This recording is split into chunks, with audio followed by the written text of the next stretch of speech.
I tried to focus on the sound of Sophie laughing in the living room, but my eyes kept drifting toward the fireplace. For stockings hung neatly across the mantel. Daniel's, Vanessa's, Sophie's. Even their golden retriever had a tiny red stocking with his name stitched across the front. Mine was nowhere to be seen. I told myself not to make too much of it. Maybe Vanessa forgot. Maybe there was another explanation. But deep down, something cold had already started settling inside my chest. I carried a tray of cinnamon rolls into the dining room while Christmas music played softly through the speakers. The smell of pine from the tree mixed with the scent of coffee and butter. It should have felt warm, familiar. Instead, I felt like I was visiting someone else's home. Vanessa barely looked up from her phone when I entered the room. "Just leave those over there," she said distractedly, pointing toward the kitchen counter instead of the dining table. Last Christmas, Daniel had insisted I sit beside him during breakfast. This year, my plate was already set at the far end of the table near the laundry room door. Sophie noticed it too. "Grandma always sits next to Dad," she said innocently. Vanessa gave a quick smile that never reached her eyes. "We are trying something different this year, sweetheart." Something different. I quietly took my seat while Daniel stared down into his coffee mug, like the answers to life were hidden somewhere inside it. He never once looked at me. Not when Vanessa corrected me for using the wrong serving spoon. Not when she reminded everyone that the matching family pajamas had almost sold out before adding softly, "Unfortunately, we could not find Margaret's size in time." I glanced toward the staircase and noticed framed family photos lining the wall. Every recent picture included Vanessa, Daniel, and Sophie smiling together in matching holiday sweaters. In one photo, they stood in front of this very Christmas tree holding mugs of hot chocolate. I remembered that night clearly because I had taken the picture myself. Yet somehow I was missing from every frame. My stomach tightened as realization slowly spread through me like icy water. It was not one moment, not one forgotten stocking or one chair moved to the end of the table. It was 100 tiny things. Tiny cuts so small I kept convincing myself they were accidents. But accidents do not happen over and over again in exactly the same direction. Sophie climbed into my lap after breakfast and whispered, "Grandma, Mommy said next year Christmas might be quieter without so many people around." I held her a little tighter while the Christmas lights blinked softly across the room. For the first time in my 71 years, I realized I was slowly being removed from my own family without anyone ever saying the words out loud. That afternoon I escaped to the garage under the excuse of looking for extra wrapping paper. The cold air smelled faintly of motor oil and dust, and the concrete floor stung through my slippers. My presents were still sitting exactly where Sophie had found them that morning. Some of the bows had fallen loose. One of the gift bags had tipped sideways beside an old snow shovel. I stared at the tags for a long moment. Every label had my name written in Daniel's handwriting. That hurt more than I expected. When Daniel was 7 years old, he used to wake me before sunrise every Christmas morning, because he could never wait to see me open my gifts. One year he spent 3 whole weeks making me a picture frame out of popsicle sticks and silver paint from school. He was so proud of it that he cried when I accidentally smeared the glitter before it dried. I still had that frame upstairs in my bedroom. I had kept every handmade ornament, every crooked Christmas card, every tiny memory from the years when my son looked at me like I was the center of his world. After Richard died, I tried so hard to keep those traditions alive. My husband had always loved Christmas. He would stand on a ladder in the freezing December wind hanging lights across the gutters while pretending not to notice me panicking below. Every year he bought too much hot chocolate, too many candy canes, too many gifts for everyone. "You can never make family feel too loved at Christmas," he used to say. I believed that for 46 years. Even after his heart attack. 5 winters ago, I kept trying to hold everyone together. When Daniel's business struggled during the pandemic, I quietly refinanced this house to help him stay afloat. Vanessa cried at my kitchen table when they nearly lost their mortgage, and I wrote them a check without hesitation. I never mentioned that I had to cancel my own retirement trip to Maine afterward. Family was supposed to matter more than vacations, more than money, more than pride. I bent down slowly and picked up one of the unopened boxes. Inside was the cashmere sweater I had bought for myself 3 months earlier after seeing it on sale downtown. Vanessa must have wrapped it quickly after finding the bag in my closet. The receipt was still inside. I let out a small laugh before I could stop myself. Not because it was funny, because suddenly everything felt painfully clear. The forgotten stocking, the missing seat at the table, the photographs without me, even the gifts in the garage. None of it had been careless. Someone had decided there was no longer room for me inside the life I helped build. And the cruelest part was how quietly it had all been done. That evening snow began falling harder outside, covering the backyard in a thick layer of white that reflected softly against the kitchen windows. Vanessa was upstairs helping Sophie into her pajamas while Daniel pretended to watch a football game in the den. I stood alone at the sink washing dishes no one had offered to help clean. The warm water stung my dry hands as Bing Crosby played quietly through the speaker near the refrigerator. I heard the back door open behind me and turned to see Helen Brooks stepping inside carrying a tin of homemade peppermint bark.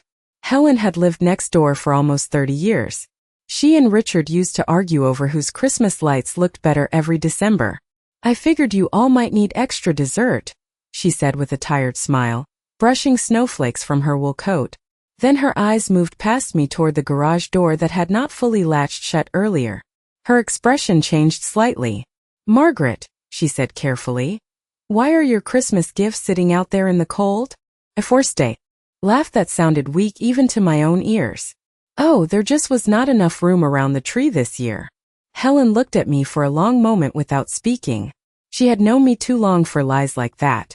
Finally she stepped closer and lowered her voice. "I saw a realtor's car here 2 weeks ago, while you were visiting your sister in Vermont." My hands froze inside the soapy water. "A realtor?" Helen nodded slowly. "Vanessa was outside with him measuring the front yard and talking about renovation potential. I assumed Daniel had finally told you." A strange numbness spread through my chest. I dried my hands carefully on a dish towel while trying to keep my expression calm. "No one mentioned anything to me." Helen hesitated before speaking again. "Margaret, I almost did not say anything because it is not my business. But lately, the way they treat you." Her voice softened. "You look like a guest in your own family." Upstairs I could hear Sophie laughing faintly while Vanessa told her to hurry into bed before Santa disappeared forever. The words twisted painfully inside me. Guest. That was exactly how I felt. Like someone temporary. Someone tolerated out of obligation instead of love. Helen placed the tin gently on the counter. "Richard would never have allowed this," she said quietly. That nearly broke me. Not because she was wrong. Because deep down I had been thinking the same thing all day. Richard had spent his whole life protecting the feeling of home. He used to say a family could survive almost anything except coldness. Once coldness entered a house, it spread quietly into everything. Into conversations. Into traditions. Into hearts. After Helen left, I stood alone beside the dark kitchen window staring at my reflection in the glass while snow buried the neighborhood outside. And for the first time, I allowed myself to wonder if Vanessa was not just pushing me out of Christmas. Maybe she was preparing to push me out of this house entirely. I barely slept that night. Every time the furnace clicked on, I opened my eyes and stared into the darkness of the guest bedroom Vanessa had started calling Margaret's room instead of Mom's room. The change sounded small the first time she said it, but now I understood what it really meant. Labels matter. Distance begins with language long before actions follow. Around 6 in the morning I heard movement downstairs and quietly wrapped my robe tighter before walking toward the kitchen. The house was still dark except for the soft glow of the Christmas tree in the living room. I stopped halfway down the staircase when I heard Vanessa speaking on the phone. "No, the timing is actually perfect," she whispered. "Daniel still feels guilty enough to avoid asking questions." I remained completely still. "The market should pick back up by spring," she continued. "And honestly, once the house is updated, we could easily get over $900,000 for it." My hand tightened around the wooden railing. "His mother does not even use half the rooms anymore," Vanessa said with a quiet laugh. "She would probably be happier in one of those luxury senior communities anyway."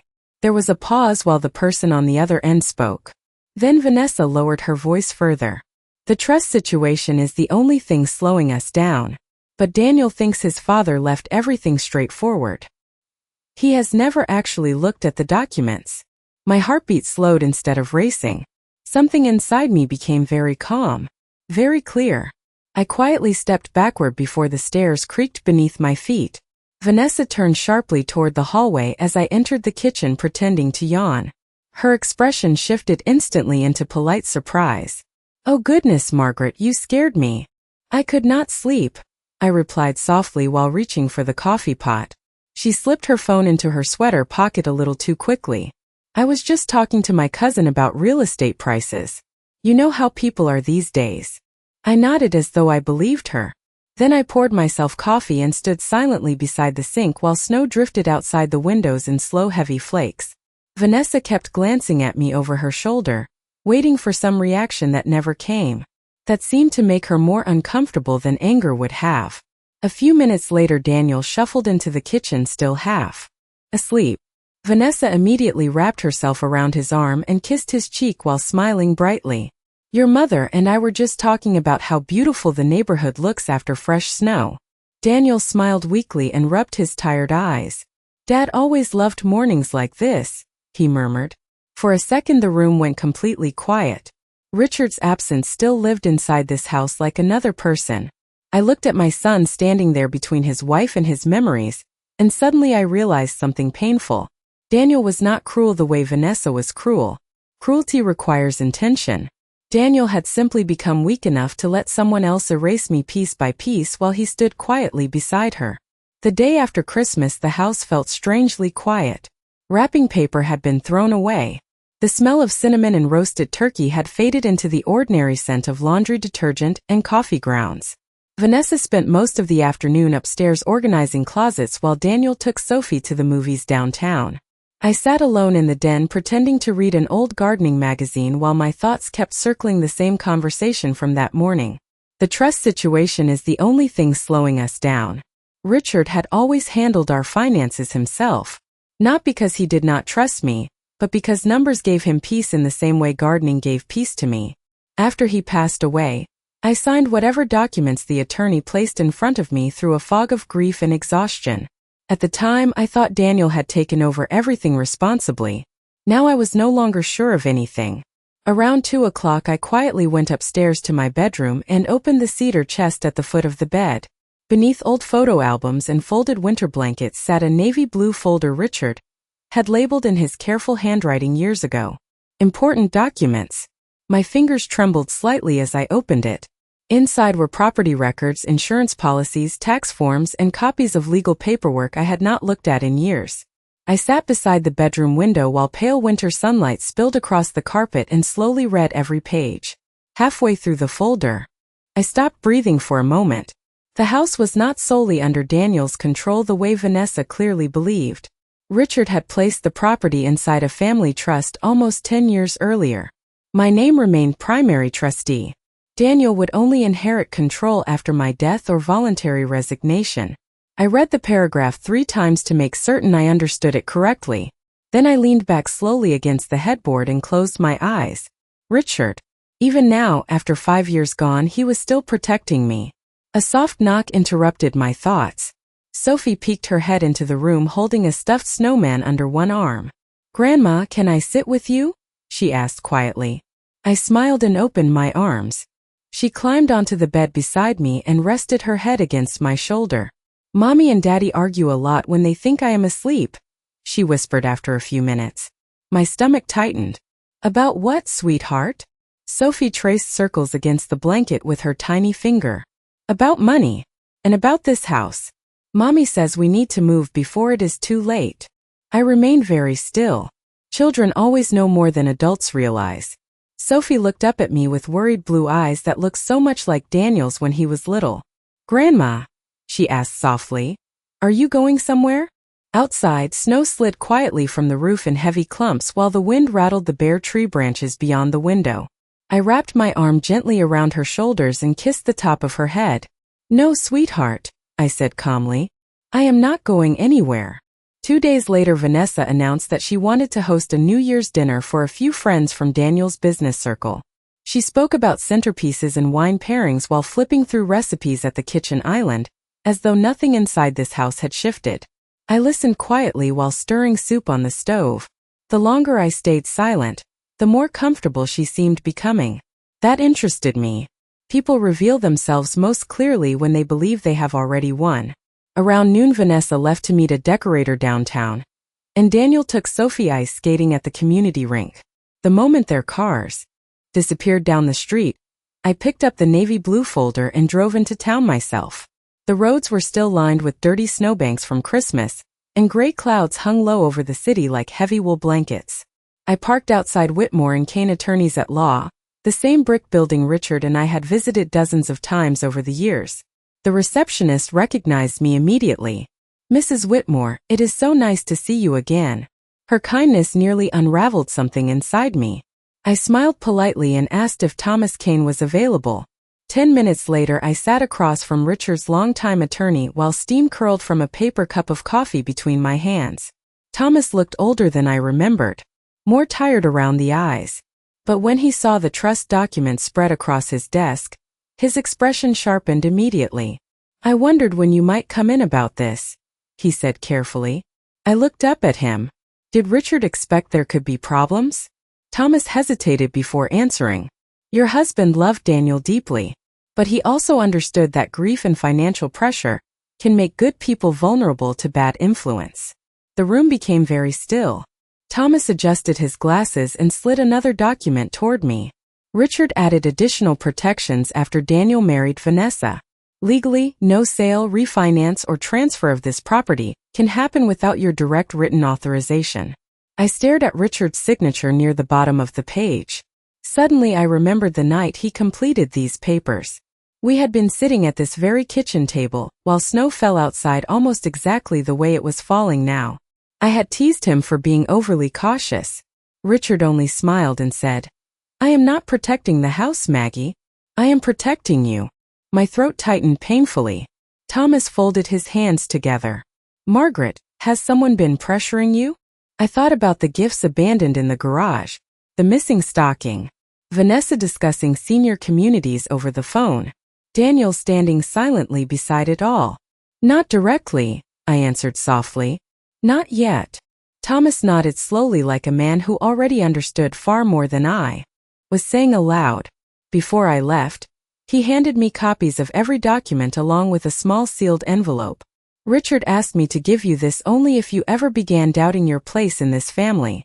My fingers trembled as I held the envelope against my chest. Outside the office window, snow continued falling across the quiet street while somewhere deep inside me, the helpless woman Vanessa believed she was erasing quietly disappeared. New Year's Eve arrived wrapped in freezing rain and low gray skies. Vanessa spent the entire afternoon preparing the dining room for her guests, while soft jazz music drifted through the speakers. She moved through the house with the confidence of someone already imagining it fully belonged to her. Fresh white roses covered the center of the table. Gold candles flickered beside crystal wine glasses I had received on my 25th wedding anniversary. Vanessa never even asked permission before using them. By 6 o'clock the house filled with strangers carrying expensive coats and bottles of wine. Men in tailored suits laughed loudly near the fireplace while women complimented the kitchen renovations Vanessa planned to make once everything was finalized. I noticed the phrase immediately. Once everything was finalized. Daniel stood beside her smiling nervously each time she mentioned future plans for the property. I sat quietly near the end of the table in a dark green sweater Richard once said matched my eyes.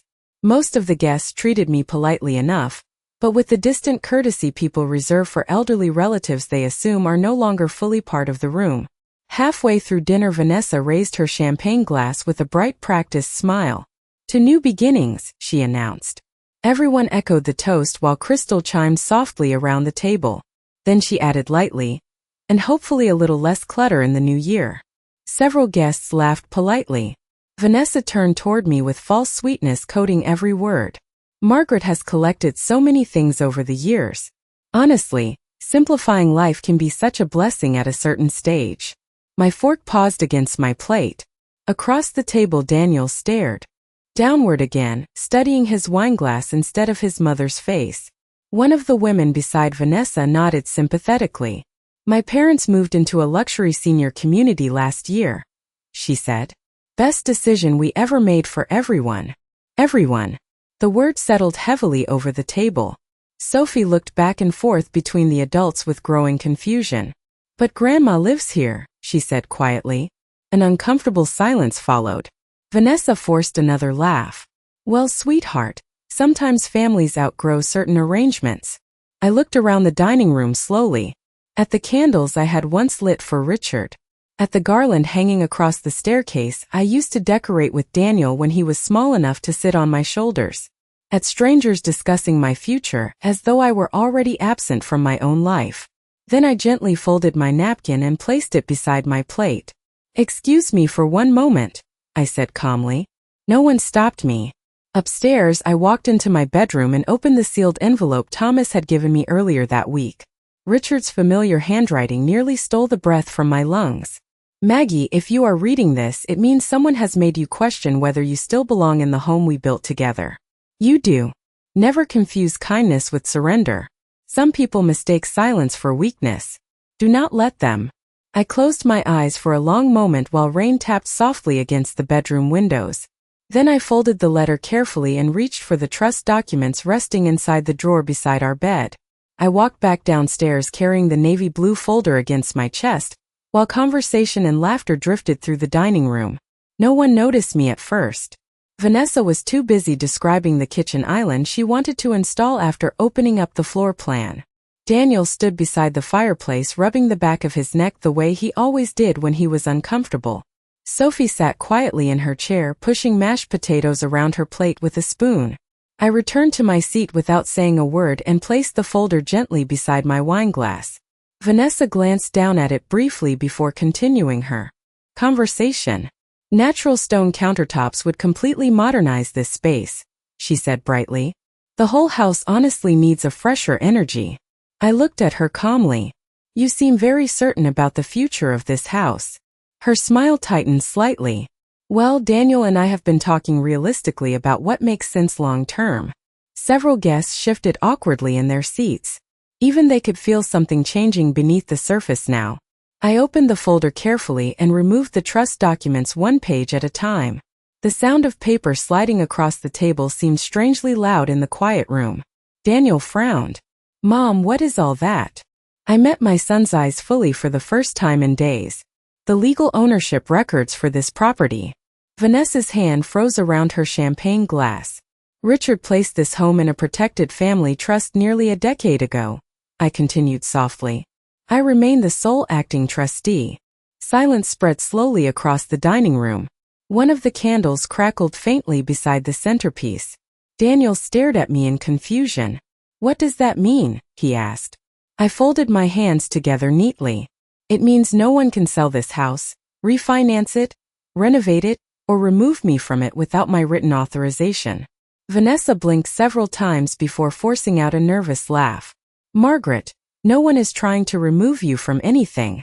I tilted my head slightly. "Then why were my Christmas presents left unopened in the garage?" Her face lost color immediately. Across the table, Sophie looked down at her lap while Daniel slowly turned toward his wife. Vanessa opened her mouth but no words came out. I continued before she could recover. Why was I removed from family photographs? Why was I seated away from everyone at Christmas dinner? Why were realtors brought to this property while I was out of town? Every question landed quietly, calmly. That seemed to make them heavier somehow. Daniel looked physically ill now. "Vanessa," he whispered, "you told me your meeting with that realtor was just curiosity." Vanessa finally snapped. "Because somebody had to think about the future," she said sharply. "This house is too large, too expensive, and honestly unrealistic for one elderly woman." Elderly woman? Not Margaret. Not Mom. Just a problem to manage. I looked around the table at the strangers sitting frozen in uncomfortable silence inside the home I had spent 46 years building beside Richard. Then I gently placed the final document beside Vanessa's untouched wineglass. "The future of this house was decided long before you entered this family," I said quietly. "And I am not leaving." No one touched their food after that. The room felt heavy with the kind of silence that settles in only after something irreversible has finally been spoken aloud. Outside, freezing rain tapped steadily against the windows while the Christmas lights still hanging across the porch blinked weakly through the darkness. Vanessa sat stiffly at the table staring at the trust documents as though she could somehow change the words by refusing to look away from them. Daniel looked smaller somehow. Older. The confidence I used to see in him had been replaced by exhaustion I had not fully noticed before tonight. One of the guests quietly excused himself, followed quickly by the others. Coats were collected. Polite goodbyes were murmured. No one wanted to remain inside a family collapse unfolding in real time. Within minutes, only the four of us remained in the dining room. Sophie had fallen asleep curled against the couch beneath one of Richard's old wool blankets. Vanessa finally stood abruptly from the table. "I am going upstairs," she said coldly. "I cannot sit here and be judged like some criminal." Daniel looked up at her sharply. "Vanessa, stop." She froze near the staircase. For the first time all evening, there was actual anger in his voice. "You lied to me." Vanessa crossed her arms tightly. "I was trying to protect our future." Daniel let out a hollow laugh that carried no humor at all. "By pushing my mother out of her own house?" She said nothing. That silence answered more honestly than words could have. Daniel rubbed both hands across his face before sinking slowly back into his chair. I watched him carefully. This was the same boy who once cried for an hour after accidentally stepping on a bird's nest in our backyard. Compassion used to come naturally to him. Somewhere along the way, life had worn him down into someone who confused avoiding conflict with keeping peace. "Mom," he said quietly without looking at me, "the business is failing." The words seemed to cost him something painful. "We lost 2 major contracts this year. I have been borrowing money just to keep payroll going." Vanessa turned toward him immediately. "Daniel, do not start this here." But he kept speaking. She kept saying the house could save us, that we could sell it, downsize, start over somewhere else. He finally lifted his eyes toward me then, and the shame inside them nearly broke my heart more than the betrayal itself. "I told myself you would understand eventually." I folded my hands together in my lap to keep them steady. "So instead of asking me for help, you decided to slowly erase me from my own family?" Daniel's face crumpled slightly at that. Across the room, Sophie stirred softly in her sleep. Vanessa looked away first. That told me everything I needed to know. Daniel had failed me through weakness. Vanessa had done it through intention. There is a difference. Painful one. I looked around the dining room one last time at the untouched dessert plates, the burned-down candles, the trust paper still resting beside half-empty wine glasses. Then I stood slowly from my chair. "Your father once told me coldness destroys families faster than hatred ever could," I said quietly. Tonight I finally understand what he meant. By the middle of January, the Christmas decorations had finally come down. The house looked quieter without the lights and garland, but for the first time in months it also felt honest again. Vanessa moved into a downtown apartment 2 weeks after New Year's Eve. She left quietly one snowy afternoon while Daniel was at work and Sophie was at school. No dramatic goodbye. No apology. Just empty closet hangers and silence. Daniel barely spoke during those first weeks afterward. I would hear him moving through the kitchen late at night, unable to sleep, opening cabinets and closing them again without taking anything out. Grief does not only come after death. Sometimes it comes after illusions finally collapse. One Saturday morning I found him sitting alone at the dining room table staring at old family photographs spread across the wood surface. In every picture Richard stood smiling beside us with one hand resting somewhere gently against my shoulder. Daniel looked up as I entered the room. His eyes were red from exhaustion. "I do not know when I became this person," he said quietly. I sat across from him without answering immediately. Outside the kitchen window, fresh snow covered the backyard where he used to build crooked snowmen with Richard every winter. "You became afraid," I finally said softly. "And fear makes people selfish when they stop facing it honestly." Daniel lowered his eyes again. "I should have protected you." Hearing those words hurt almost as much as never hearing them at all. But for the first time in a very long while they sounded sincere. Upstairs, Sophie came running down the hallway wearing fuzzy socks and carrying the stuffed snowman she slept with every night.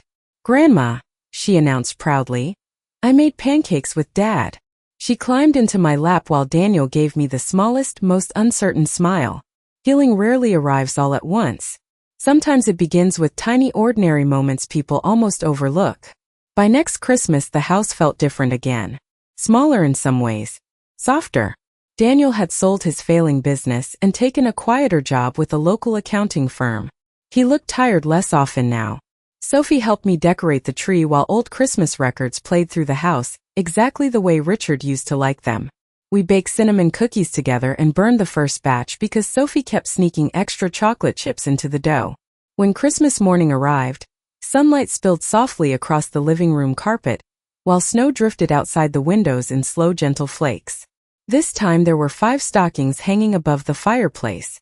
Mine hung directly in the center. Beneath the tree sat a small stack of carefully wrapped gifts with tags written in Sophie's uneven handwriting. Grandma Margaret.